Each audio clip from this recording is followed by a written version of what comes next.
Okay, last thing we're going to do is we're going to graph one of these. And let's look at number 14.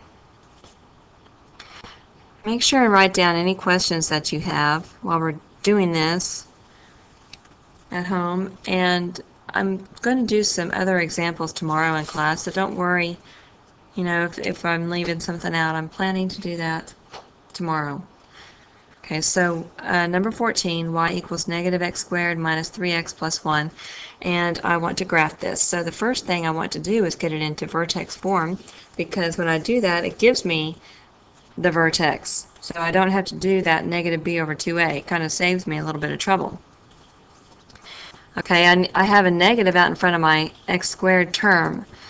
So after I group my quadratic and linear term together, I want to factor a negative 1 out between those two terms. So I have a positive x squared and a plus 3x inside the parentheses, plus 1 outside the parentheses, and then I want to complete the square, so I'm going to take the 3, divide by 2, and square it. So I need to add 9 over 4 inside the parentheses, but on the outside, that's not a 9 over 4, it's actually a negative 9 over 4, so I'm going to subtract a negative 9 over 4 outside the parentheses.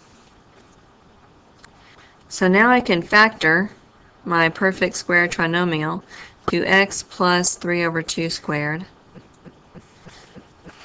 and my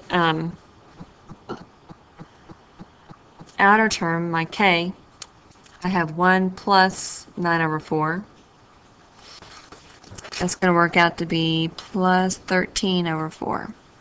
So my vertex is negative 3 over 2 and 13 over 4.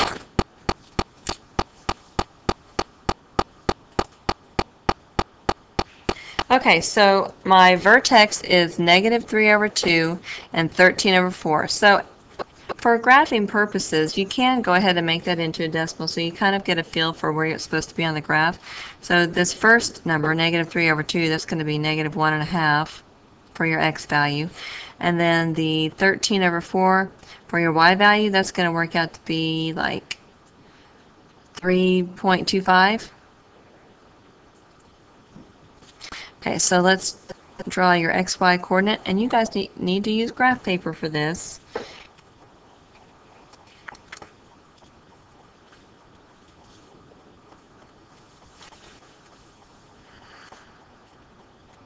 So if I was to make an xy table of values and put negative 1.5, positive 3.25, my vertex is going to be right here on the graph, and I need to pick a point 1.5 units away from that negative 1.5. That's just to make it whole numbers. So I could put a 0 in there for the x and a negative 3 in there for the x. Okay, and you can substitute it in to your equation. Just type it into your calculator, figure out what it's going to be. Okay, when I plug a 0 in for my x, I'm getting 1 for the y. I'm just plugging it into my calculator and seeing what value I get. So there's 1 point. And then negative 3 is 1.5 units away, so I should be getting 1 for my y value on that one also. So here are my 3 points, and I can just draw my graph. I know it's going to open down because that leading coefficient is negative, and that's all you need to do to graph your equations.